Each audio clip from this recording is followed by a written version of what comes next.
Hi friends, welcome to my channel CM vlogs. ഇന്ന് ഞാൻ നിങ്ങളെ പരിചയപ്പെടുത്താൻ പോകുന്നത് നാം നിത്യേന വീട്ടിൽ പാഴാക്കി കളയുന്ന വസ്തുക്കൾ ഉപയോഗിച്ച് എങ്ങനെ ഒരു അടിപൊളി ജൈവവളം ഉണ്ടാക്കാം എന്നതിനെക്കുറിച്ചാണ്. കഞ്ഞിവെള്ളവും കിച്ചൺ വേസ്റ്റും ഉപയോഗിച്ചുള്ളതാണ് ആദ്യത്തേത്. രണ്ടാമത്തേത് പഴത്തൊലിയും കഞ്ഞിവെള്ളവും ഉപയോഗിച്ചുള്ളത്. രണ്ടും ഏകദേശം ഒരുപോലെയാണ്. ആദ്യത്തേത് നാം ഒരാഴ്ചത്തെ പുളിപ്പിച്ചതിന് ശേഷം ഉപയോഗിക്കുമ്പോൾ ഒരു സ്മെല്ല് വരും. അതുകൊണ്ട് ഇൻഡോർ പ്ലാന്റുകൾക്ക് ഉപയോഗിക്കാൻ പറ്റില്ല. രണ്ടാമത്തേത് വലിയ സ്മെല്ലില്ലാത്തത് കൊണ്ട് നമുക്ക് ഇൻഡോർ പ്ലാന്റുകൾക്കും ഉപയോഗിക്കാവുന്നതാണ്.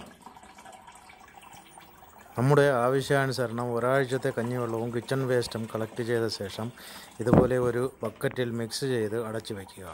ദിവസവും 2 നേരം രാവിലെയും വൈകുന്നേരവും ഇത് ഇളക്കണം. കുറഞ്ഞത് 3 ദിവസമെങ്കിലും ഇങ്ങനെ ചെയ്ത ശേഷം അരിച്ചെടുത്ത് 1 കപ്പിന് 3 കപ്പെന്ന വിധം സാധാരണ കിണറ്റിലെ വെള്ളം ചേർത്ത് എല്ലാവിധ ചെടികൾക്കും ഉപയോഗിക്കാവുന്നതാണ്. ബ്ലീച്ചിങ് പൗഡർ ചേർന്ന വെള്ളം ഉപയോഗിക്കാതിരിക്കുന്നതാണ് നല്ലത്. മഴവെള്ളം കിട്ടുമെങ്കിൽ അതാണ് ഇതിന് വളരെ ഉത്തമം.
അടുത്തതായി പഴത്തൊലിയും കഞ്ഞിവെള്ളവും ഉപയോഗിച്ചുള്ള ജൈവവളത്തെക്കുറിച്ചാണ്.